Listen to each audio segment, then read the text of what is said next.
If you asked anyone who knew us, they would have told you we were the perfect couple. High school sweethearts. Married by 25. Own a cozy little house just outside Denver. No kids yet, but we talked about them often. We had our weekend rituals. Sunday morning pancakes, late-night movies, spontaneous road trips when we could both get the time off. I thought we were happy. I was wrong. Her name was Sarah. Blonde, beautiful, and the kind of woman who could melt a room with her smile. She had this effortless charm, the kind that made waiters lean in closer and neighbors wave a little longer. I wasn't blind. I saw how men looked at her. I just didn't think one of them would actually take her from me, or rather, that she'd let him. We met in high school, and from day one, she stood out. She came from money I didn't. Her parents weren't thrilled when we started dating, and when we got married after college, they made it clear I'd better keep her happy. That always stuck with me, like they saw her as some kind of ticking bomb that would eventually explode if I ever slipped up. So I never did, at least not in any way that should have mattered. I worked 2 jobs for the first year of our marriage, so we could afford the down payment on our home. I gave up trips with my friends, hobbies, even sleep. I tried my best to build a life she said she wanted. She said she didn't care about money. She just wanted love, stability, and loyalty. She got all 3. I got played. It started small. Subtle.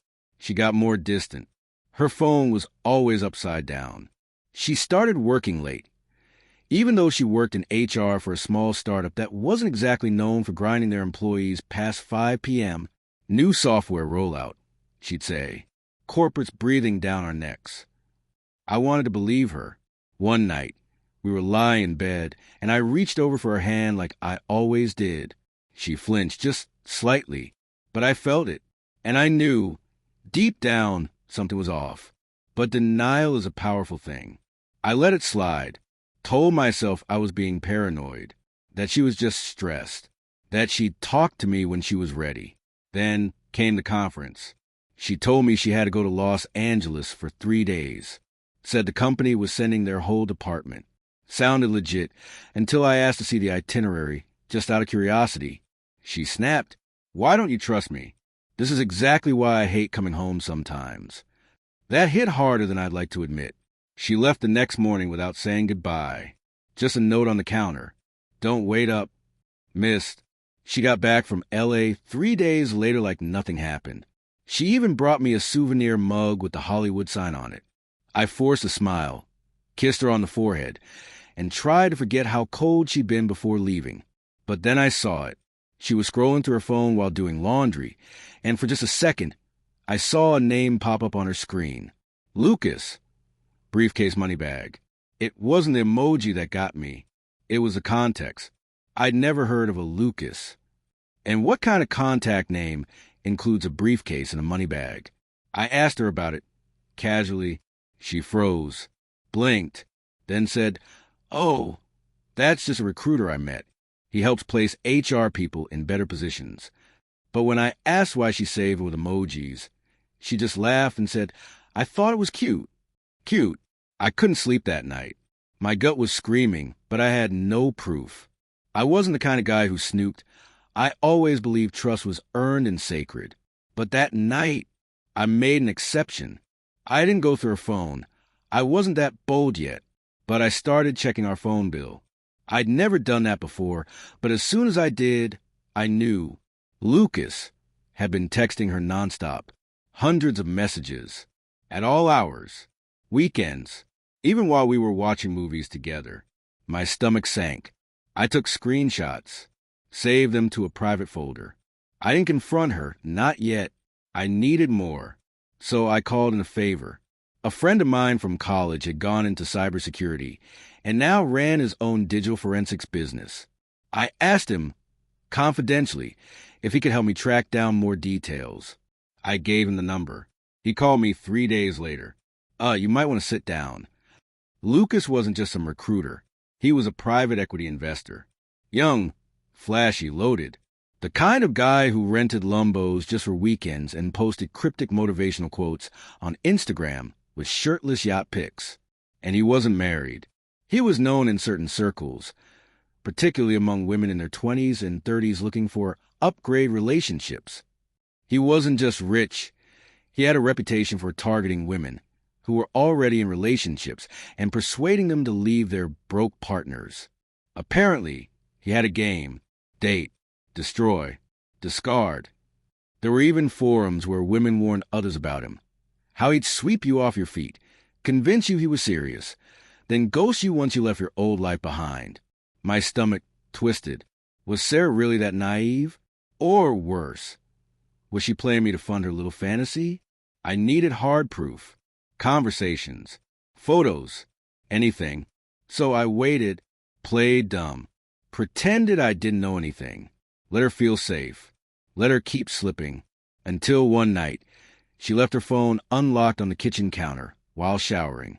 I didn't hesitate, and what I found shattered everything I tried to hold together. I held her phone in my hands, knowing this might be the last straw. Inside, everything I had feared, the conversation with Lucas Briefcase Moneybag, had been going on for weeks.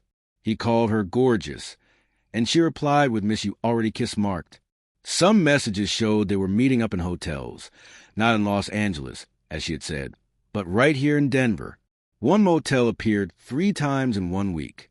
I didn't know pain could be so quiet. It doesn't scream. It just breeds inside you like poison. There was even a moment in the chat when she plainly wrote, "I'm waiting for the right moment. I want to leave clean." And he replied, "You don't owe him anything. You've already checked out emotionally." I could feel my heart turning to ice. The next day, I acted normal, smiled, cooked dinner, even suggested a no phones night. It threw her off a little, but she agreed. I already knew she was going to leave soon. I just didn't want her to think she had the upper hand. A week later, she brought it up herself. "Listen, I need to talk to you seriously." I nodded. "I think we've grown apart. I don't feel the same anymore. I need time to figure out who I am." Classic speech. I almost smirked. "Did you meet someone?" I asked calmly. She looked away. "That's not important." "So you did." Silence. I nodded and said, "All right, then I think it's best for both of us if you leave. I won't stop you." She clearly expected a meltdown, but instead, complete calm. "Seriously?" "Seriously." She packed her things by the next day, said she'd be staying with a friend. I knew that friend had a yacht and a Tesla. When the door closed behind her, I didn't feel relief. I felt a cold resolve. You decided to destroy my life? Fine, but let's play fair. I gathered all the evidence, messages, screenshots, motel camera footage. Thanks to a friend with some security connections. Call logs, dates, times. I organized it neatly, added explanatory notes, and uploaded it to an encrypted drive, then made a copy and left it with the same friend, just in case things went sideways. The next step was the most interesting. I created a fake account under a woman's name. The profile pic, an attractive brunette. I followed Lucas on Instagram. Within a few days, he followed back. I started liking his stories, leaving comments, and soon he was sliding into the DMs. He thought he'd found another target. I played the role of a naive, adoring young woman. We chatted for a few days. I asked if he was single. He replied, "Absolutely. Just got rid of some emotional baggage." So much for gorgeous. I saved the conversation. That was enough. Now it was time to tell the truth. To everyone who still thought she was the victim in our relationship. I knew her mother thought I controlled her. Her friends thought I was boring and lacked ambition. Even my brother once said, "She's too hot for you. Wouldn't be surprised if she traded up." Well then, time to rewrite the narrative. I made a website with her name in the domain. Simple, clean design. On the homepage, a letter: "This is not revenge. This is truth. You left me for a man who plays women like poker chips. He dropped you the moment I showed him your real face." Then, all the chats, names, dates, photos. No insults, just facts. Cold, documented, undeniable. I sent a link to her friend, who was supposedly her new roommate. From there, a domino effect. 2 hours later, her sister messaged me. "What happened? She says you're stalking her. I just sent the link. No one else messaged me. A week later, I heard Lucas had ghosted her, stopped replying, unfriended her, even sent her a message. I don't do drama. Thought you were clean. Bye. She tried to come back. First, a call, then a letter. I don't understand how you could be so cruel. I was confused. It was all a mistake. I didn't respond. I just kept living. But that wasn't the final chapter. 2 weeks after I posted the page and sent the link around, I finally heard her voice again. Blocked number. I let it go to voicemail. Her message was shaky, full of forced calm. Hey, I think we should talk. I know you're angry, and I deserve that. But posting that site? That's the bit much. Can we just talk? Please. The woman who had walked out with her chin high now sounded like a drowning person clinging to a life raft. I didn't reply.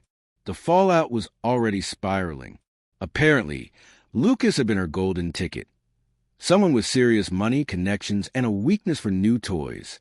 She thought she could play the role of the charming new girlfriend and ride it into a life of first-class flights and high-rise apartments. What she didn't count on was that Lucas had been through this game before. According to a friend of a friend who used to date him, Lucas liked taking women from other men. It wasn't love, it was conquest. Once the thrill wore off, he was gone. The moment he realized she had been cheating on him emotionally by keeping all her bridges intact, me included, he didn't just ghost her. He nuked the bridge. He blocked her number, cut her off on social, told mutual friends she was mentally unstable. She was left with nothing but a half-paid apartment, half-unpacked boxes, an inbox full of people asking, "Is this true?" Now, I didn't want to destroy her life. I wanted her to understand what consequences felt like.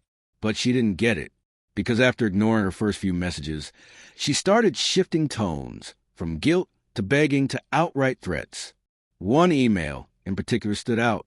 "I'll go to the police. You shared private messages and images without my consent. You're harassing me.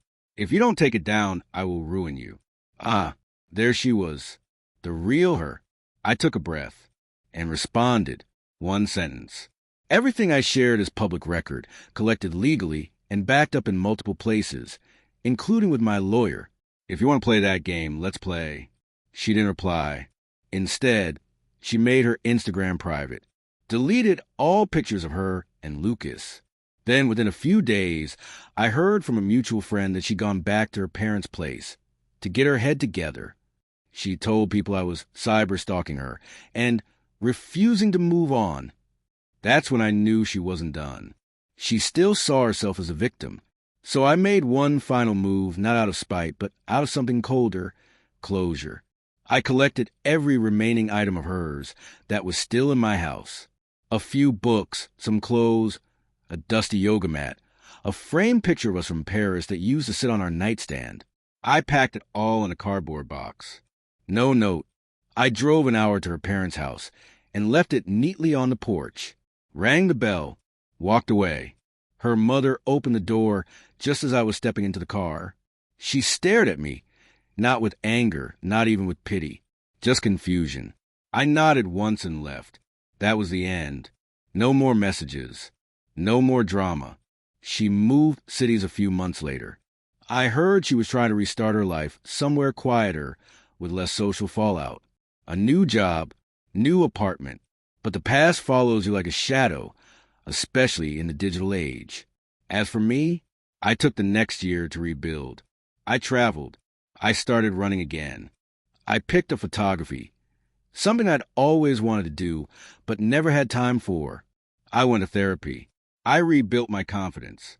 And when I was finally ready, I started dating again, slowly, cautiously. I don't hate her. I truly don't. But I also won't let her rewrite the narrative where she's the one who was forced to cheat or emotionally manipulated by me or led astray by a richer man.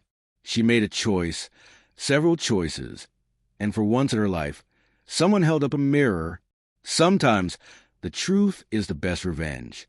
And if you made it this far, subscribe to Reddit Real Talk, where real stories hit harder than fiction. 6 months passed. By now, the storm had quieted. My inbox wasn't lighting up anymore. Her friends, who used to be mutual friends, had either faded into the background or quietly reached out to say, "Hey, I didn't know she was doing that to you. Hope you're doing okay." And for the first time in years, I felt real peace. No tension, no second guessing, no wondering whether I was being lied to. But stories like this rarely end quietly, especially not when someone's still trying to bury the truth with a pretty new lie. One Sunday morning, while sipping coffee and scrolling through Reddit of all places, I got a DM.